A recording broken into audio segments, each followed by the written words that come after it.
अच्छा, एक क्वेश्चन में क्या दिया है, फाइंड द क्वाड्रेटिक इक्वेशन। एक क्वाड्रेटिक इक्वेशन निकालना है, उस solution set is 3 5। Solution set क्या दिया हुआ है, सॉल्यूशन सेट दिया हुआ है 3 5। उसका मतलब क्या, रूट्स का 2 वैल्यू देती है। रूट्स आर कितना 3 एंड 5 दिया हुआ है। तो इसको कैसे निकालेंगे, इसको क्वाड्रेटिक इक्वेशन कैसे निकालेंगे। रूट्स मतलब क्या, अननोन वेरिएबल का 2 वैल्यू। अननोन वेरिएबल मतलब हम लोग सोचे अननोन वेरिएबल एक्स लिखें या वाई लिखें, जेड लिखें, जो भी लिख सकते हैं। तो हम अननोन वेरिएबल का कोई क्वाड्रेटिक इक्वेशन में अननोन वेरिएबल का 2 वैल्यूज निकलता है, वो वैल्यूज को हम लोग बोलते हैं roots of that quadratic equation. तो यहाँ पर दिया है सोल्यूशन सेट मतलब रूट्स का वैल्यूज दिया है। रूट्स है 3 एंड 5, मतलब अननोन वेरिएबल का 2 वैल्यू दिया है। तो पहले हम लोग लिखेंगे इसको कैसे सॉल्व करेंगे। हम लोग लेट अननोन वेरिएबल को एक्स पकड़े, एक्स इक्वल टू 3 लिख दिए, एक्स इक्वल 3 और एक्स इक्वल टू 5 लिख दिए।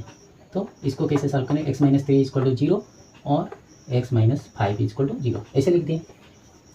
लिख देने के बाद आप क्या करेंगे, इसको मल्टीप्लाई करेंगे, मतलब एक्स माइनस 3 और एक्स माइनस 5 इंटू करके 0 करेंगे। मतलब कोई एक तो 0 होने से पूरा तो मल्टीप्लाई होकर 0 हो जाएगा। मतलब एक्स माइनस 3 0 हो या एक्स माइनस 5 0, कोई एक तो मल्टीप्लाई 0 होने से पूरा मल्टीप्लिकेशन रिजल्ट 0 हो जाएगा। तो x minus 3 into x minus 5 equal to 0।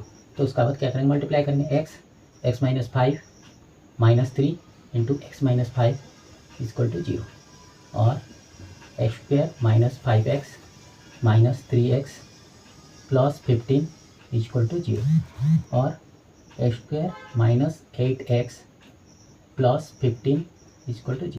यही है इसका आंसर, जो है क्वाड्रेटिक इक्वेशन जो पूछा है। तो क्वाड्रेटिक इक्वेशन कुछ solution set is 3 5। Solution set हम लोग यूज़ करके क्वाड्रेटिक इक्वेशन निकालें क्या, x square minus 8x plus 15 equal to 0। इसका एक तो अल्टरनेट मेथड है। अल्टरनेट मेथड कैसे है कर देते हैं।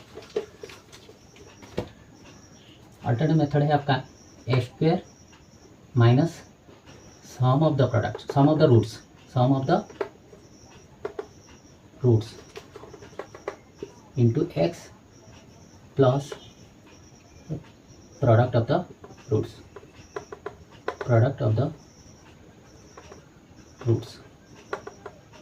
Equal to 0। तो इसको कैसे निकालेंगे, x square minus sum of the roots मतलब 3 + 5 minus 3 + 5 into x plus product of the roots मतलब 3 इंटू 5 इक्वल टू 0। उसके बाद x square minus 8x plus 15 equal to 0। यही है क्वाड्रेटिक इक्वेशन। कोई भी मेथड आप लोगों यूज़ कर सकते हैं जो आपको ईजी लगे। ओके।